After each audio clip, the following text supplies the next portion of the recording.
আসসালামু আলাইকুম। আমি মোমেনার দিনকাল থেকে মোমেনা বলছি। আপনারা সবাই কেমন আছেন? আলহামদুলিল্লাহ, আমরা সবাই ভালো আছি। আপনারা পৃথিবীর যে প্রান্ত থেকে আমার ভিডিওগুলো দেখতেছেন তাদেরকে জানাই অসংখ্য অসংখ্য ধন্যবাদ। আল্লাহ আপনাদের মাঝে আমাকে হাজির করছে, তার জন্য শুকরিয়া। এখানে আমি একটু গরু মাংস রান্না করব, সেই জন্য আমি একটু প্রিপারেশন নিচ্ছি, একটু মাখায় মুখে। সবাই জানি আমরা রান্না করতে নতুন কিছু না। আমি পুরা একদম ছোট্ট একটা ব্লগার।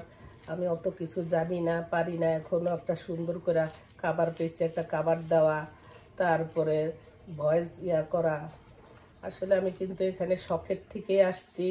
এখন এটা একটা অভ্যাসে পরিণত হয়ে গেছে। আপনাদের মাঝে কিছু না দেখাইলে, কিছু না করলে মনে হয় কি জানি একটা বাদ পড়ে গেছে, কি জানি একটা বাদ পড়ে গেছে, এরকম মনে হয়। আমি কোনো টাকার জন্য আসি না। টাকার জন্য আসলে আমি কাজ করতাম। আমার এখন আর কাজ করতে ভালো লাগে না, মাঝে মধ্যে একা ফিল করি।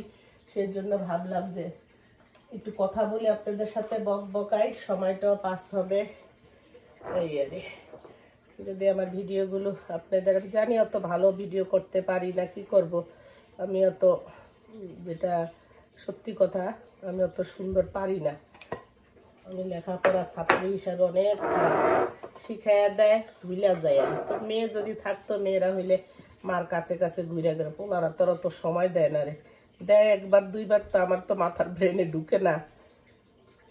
এখানে একটু মরিচের গুঁড়া দিয়ে দিলাম, সব মশলা একটু একটু করে। এখন মাখায়া, আমি কোমরে ব্যথার জন্য দাঁড়াইতে পারি না। এগুলি এতক্ষণ কুইটা কাইটা ধুয়া নিছি। একটা গেস্ট আসলে তো বুঝতেই পারতেছেন, একা হাতে সব কিছু করা।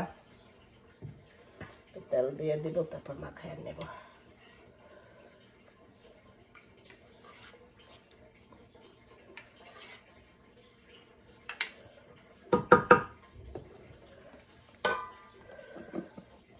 তারপরে বলেন আপনারা সবাই কে কেমন আছেন, সবাই দিনকাল কেমন যাইতেছে।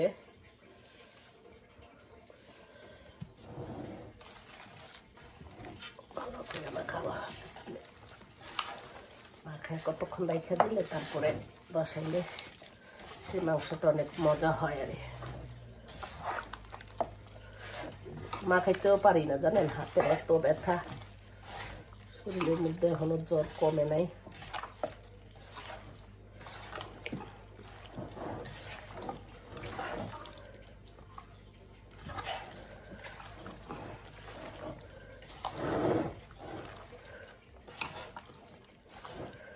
খাসির মাংসটাও মাখাইয়া নিব।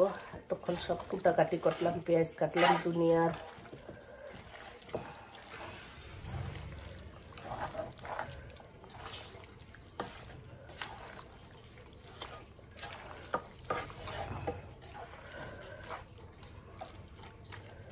মাখা হয়ে গেছে, একটু মাখিয়ে রাখবো না।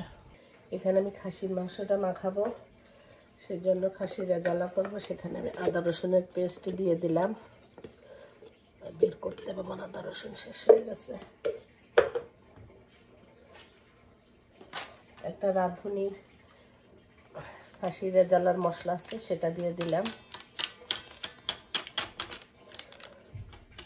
আর এখানে দিব একটু মশলাপাতি, লং, এলাচি, দারচিনি, তেজপাতা, গোলমরিচ।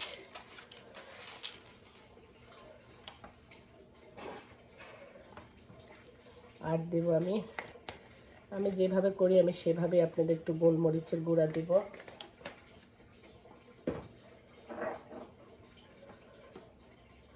মরিচের ফাঁকি দিব, একটু ধনে জিরের গুঁড়া,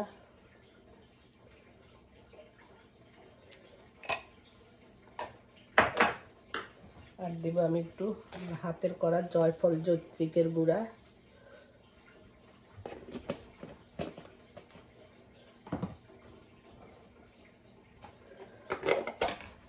আর দিব আমি টক দই। অর্ধেকটা দিব, বেশি লাগবে না।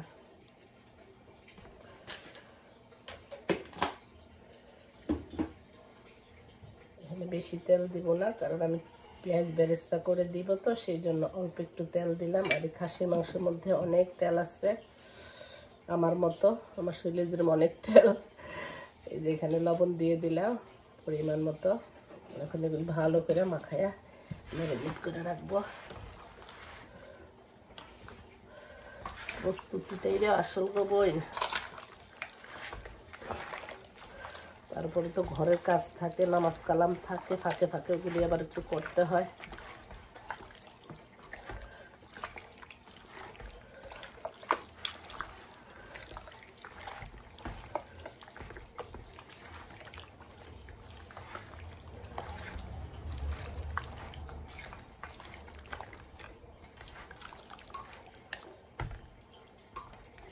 তারপরে চুলার উপরে পেঁয়াজ বেরেস্তা করে তারপরে খাসির মাংসটা কষাইয়া, সম্ভব হয় যদি তাহলে দেখাবো পুরো রেসিপিটা। ওকে, এখনকার জন্য এখানে খাসির মাংসটা করার জন্য পেঁয়াজগুলো একটু বেরেস্তার মতো করে নিচ্ছি। এখন মাংসটা তো ম্যারিনেট করে রাখছি, এখন দিয়ে দিব। আরে কিছুটা করে যেন উঠে রাখবো।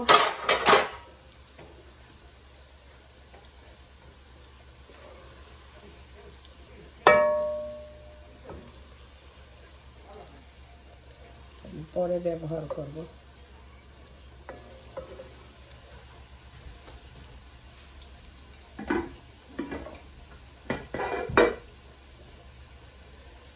বিসমিল্লাহির রহমানির রহিম, বিসমিল্লাহির রহমানির রহিম।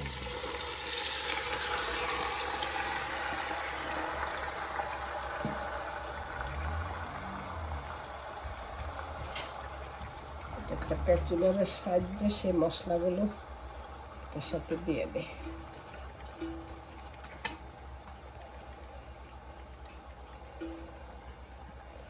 ফলাইব কেন, তাই না আপুরা বলেন?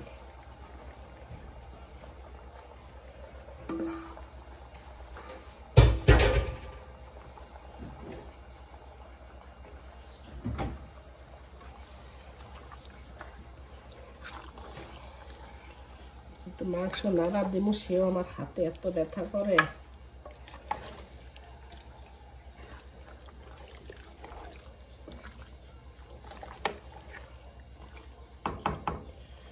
মাংসটা হইতে থাকুক, আমি একটু ঢাকনা দিয়ে দিই।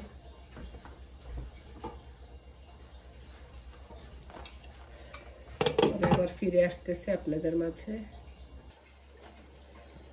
আমার খাসির মাংসটার কি অবস্থা, দারুণ কালার আসছে, সুন্দর কইসা গেছে। দেখেন খুবই সুন্দর একটা কালার আসছে। এই পর্যায়ে আমি একটু গরম পানি দিয়ে দিব।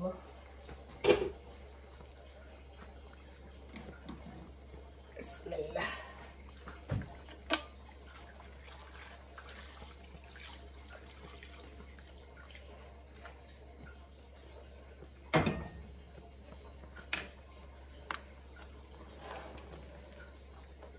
কষার পরে আমি কি দিব তারপর আপনাদেরকে দেখাচ্ছি।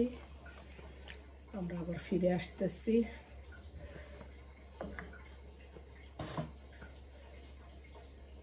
এই যে আমার এখানে খাসি রাজালাটা এই পর্যায়ে আসলে আমি একটু দিব, একটু দুধ দিব। রেগুলার যে মিল্কটা আছে না, সেই মিল্কটা দিব।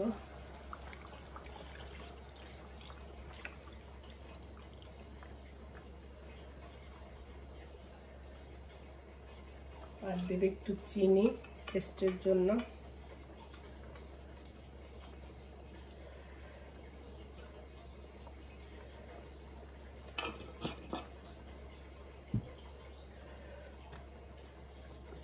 নাড়া দিয়ে দিব।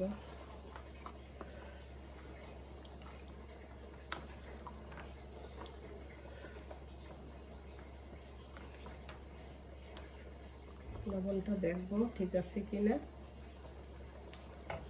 আমি সব লং এলাচি দারচিনি দেখেন বাচ্চা ফালাইছে। আমার এগুলি কামড়ে পড়লে অনেক জিদ লাগে।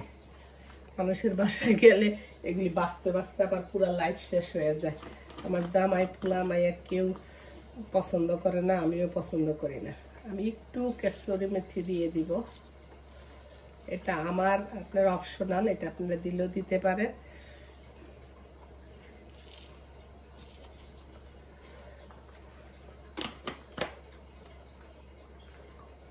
এখন আমি ওই যে ভেজে রাখা যে বেরেস্তাটা রাখছি সেটার কিছু অংশ এখন দিয়ে দিব। আপনারা এইভাবে রান্না করে দেখেন, বিশ্বাস করেন আপা, সব রান্নাই যে যার মতো রান্না করেন মজা, বা এইভাবে একবার রান্না করে দেখেন। আমার রান্না যেই দেশেরই যেরকম, এক এক দেশের এক এক রকম রান্না, রান্নাটা মজা হইলে হয়েছে। একটু ঝোল কমাবো, তারপরে ফিরে আসতেছে কতক্ষণ পরে। এই যে আমার রান্না হয়ে গেছে। এখানে 2টা আস্ত মুরগি রোস্ট করছি, আর এখানে যে খাসির রেজালা আমি কাঁচামরিচ দিতে ভুলে গেছি, এখন কাঁচামরিচ দিয়ে নিচ্ছি, ভাপে হয়ে যাবে কাঁচামরিচটা। আর এখানে এই যে গরুর মাংস আলু দিয়ে ঝোল। এই তো আজকে করলাম। আপনারা এইভাবে করে খায়া দেখেন, ভালো লাগবে। আমি অত সুন্দর পারি না রান্না করতে, বাট খায়া সবাই তারিফ করে। আর কিছু তো গুণ নাই, একটু কি আছে। যাই হোক, ভালো থাকেন, আল্লাহ ভালো রাখুক। ইনশাল্লাহ নেক্সট কোনো ভিডিওতে দেখা হবে, কথা হবে। ততদিন আল্লাহ যেন আপনাদেরকে সুস্থ রাখে। আমার জন্য দোয়া করবেন, আমিও আপনাদের জন্য দোয়া করতেছি। আল্লাহ আপনাদেরকে ভালো রাখুক, সুস্থ রাখুক ইনশাল্লাহ। আল্লাহ হাফেজ। আরও নতুন নতুন রান্না দেখতে হলে মোমেনার দিনকালে চোখ রাখুন। আল্লাহ হাফেজ, আসসালামু আলাইকুম। Thank you for watching my video.